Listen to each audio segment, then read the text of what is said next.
ગીતા ચૌહાણ આપ સૌનું હાર્દિક સ્વાગત કરું। ઝારખંડમાં શાંતિપૂર્ણક વિદ્યાર્થીઓ પર પોલીસ દ્વારા લાઠીચાર્જના વિરોધમાં એમએસ યુનિવર્સિટી પેવેલિયન પાસે ઝારખંડ પોલીસનો વિરોધ કરવામાં આવ્યો। આજરોજ અખિલ ભારતીય વિદ્યાર્થી પરિષદ દ્વારા મહારાજા સયાજીરાવ યુનિવર્સિટી પેવેલિયન પાસે વિરોધ કરવામાં આવ્યો કે જે રીતે ઝારખંડમાં શાંતિપૂર્વક વિદ્યાર્થીઓ પર પોલીસ દ્વારા લાઠીચાર્જના વિરોધમાં ઉગ્ર વિરોધ પ્રદર્શન કરવામાં આવ્યો। ભારે સૂત્રોચ્ચાર કર્યા। વિરોધ કરવા જતાં સયાજીગંજ પોલીસ આવીને વિદ્યાર્થીઓની અટકાયત કરી હતી।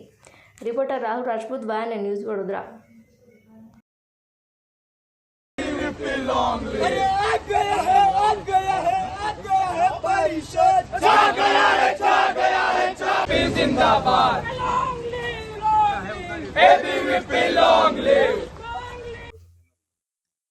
आज रोज अखिल भारतीय विद्यार्थी परिषद द्वारा एक मुख्य विषय ने लईने विरोध प्रदर्शन કરવામાં આવ્યો છે। તેનો મુખ્ય વિષય એ હતો કે જ્યારે ઝારખંડમાં જેપીએસસી અને જેએસએસસી ની જ્યારે એક્ઝામની અનિયમિતતાને જોઈને જ્યારે વિદ્યાર્થીઓ વિરોધ કરે છે અને જ્યારે અખિલ ભારતીય વિદ્યાર્થી પરિષદ જ્યારે 11 તારીખના રોજ વિધાનસભાનો ઘેરાવો કરવા જઈ રહી છે, પરંતુ ત્યારે પોલીસ તંત્ર દ્વારા વિદ્યાર્થી પરિષદની એકત્રીકરણ સ્થાનથી જ એમને અટકાયત કરવામાં આવે છે। તો તેના વિરોધમાં આજરોજ અખિલ ભારતીય વિદ્યાર્થી પરિષદ વિરોધ પ્રદર્શન કરવામાં આવ્યો છે।